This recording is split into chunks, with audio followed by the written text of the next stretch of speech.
Stan entra dans une taverne de quartier animée qui grouillait de gens fêtant tout et n'importe quoi.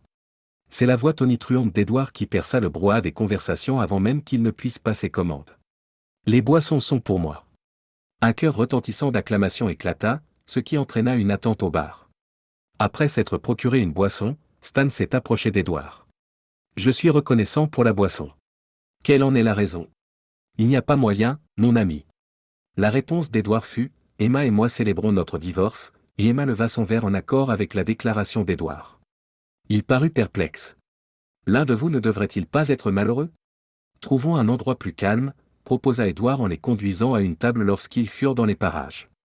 Tout d'abord, tout le monde fut présenté, puis Edward commença à raconter son histoire. Selon Stan, le testament de mon grand-père comportait un certain nombre de restrictions strictes. Pour hériter d'un trust, je devais me marier avant l'âge de 25 ans et rester marié pendant 5 ans. En conséquence, j'ai conclu un accord avec Emma, si elle restait en poste, je lui versais $500 000. Waouh, vous vous êtes vraiment aimés. Stan a posé une question. Dans un duplex, nous vivions séparés l'un de l'autre. Son homme était son petit ami, et j'avais mes aventures. Il y a eu des moments où nous avons décidé de sortir ensemble, a admis Edward. Alors, vous héritez de l'argent et vous payez Emma? Edward sourit et expliqua, oui, c'est le plan.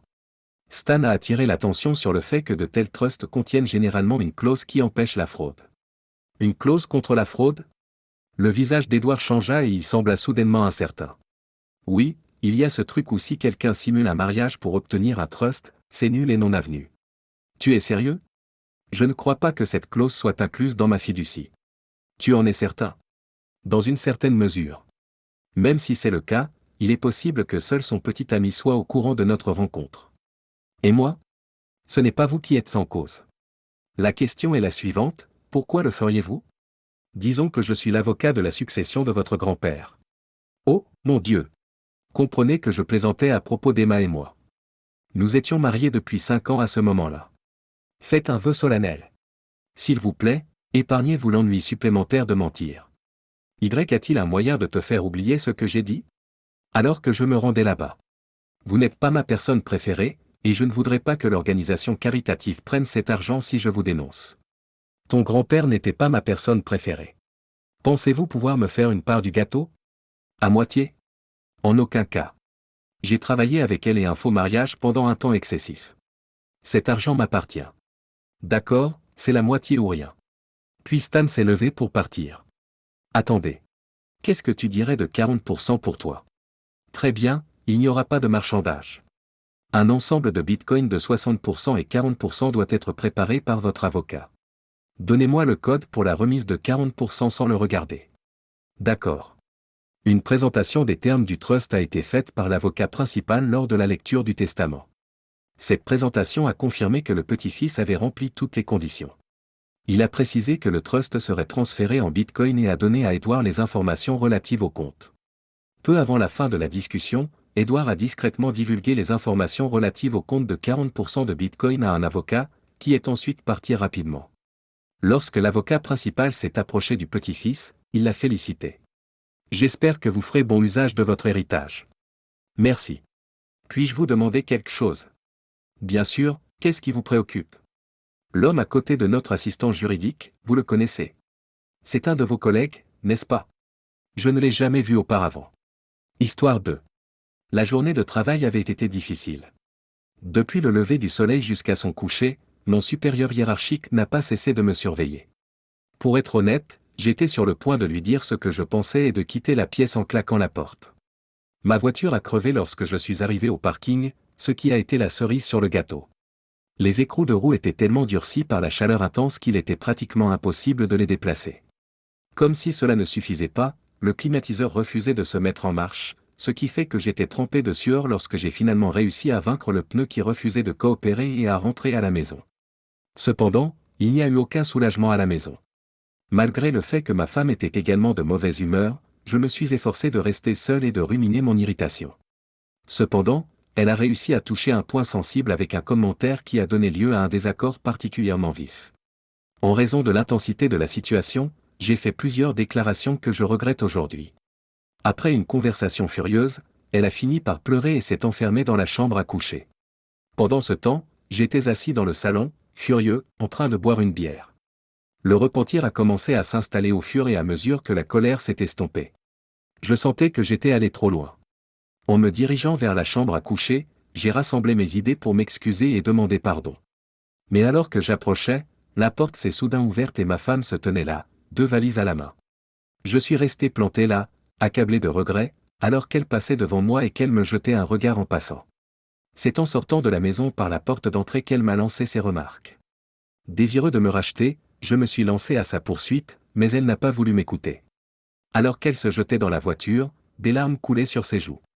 La portière a fait écho à son départ et elle a démarré en trombe, me laissant dans le sillage de ses feux arrière qui s'éloignaient. Je suis resté en arrière. Les larmes que j'avais versées tombaient librement sur mes joues. Après m'être agenouillé, j'ai prié frénétiquement pour qu'elle revienne et j'ai supplié une puissance supérieure de me la ramener. J'ai prié pour qu'elle me revienne. J'ai trébuché à l'intérieur de la maison, m'accrochant à une lueur d'espoir qu'elle puisse se calmer, se retourner et revenir. Je me relevai lentement, et les larmes coulaient encore sur mon visage lorsque je suis rentré à l'intérieur.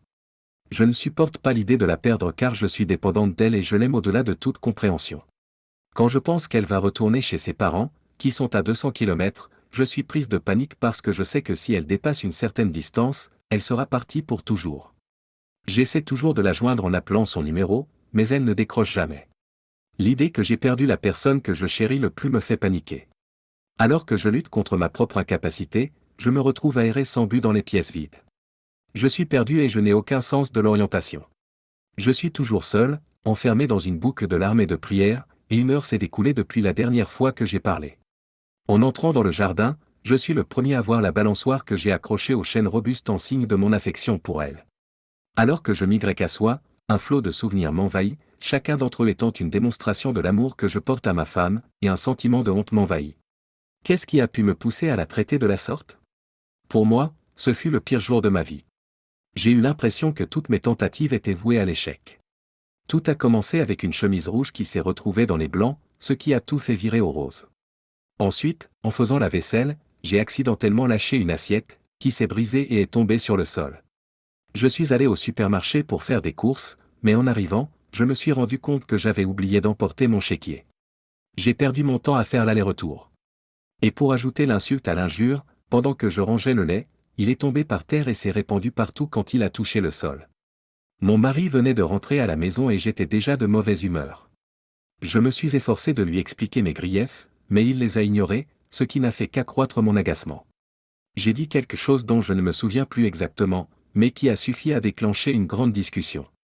Après avoir dit à mon conjoint des mots que je regrette vraiment, j'en suis venu à la conclusion que je devais m'enfermer dans la chambre à coucher, car j'étais à la fois blessé et en colère. Je n'avais pas les idées claires, tout ce que je faisais était complètement impulsif. Après avoir rapidement rassemblé 2 sacs, je suis sorti précipitamment de la chambre.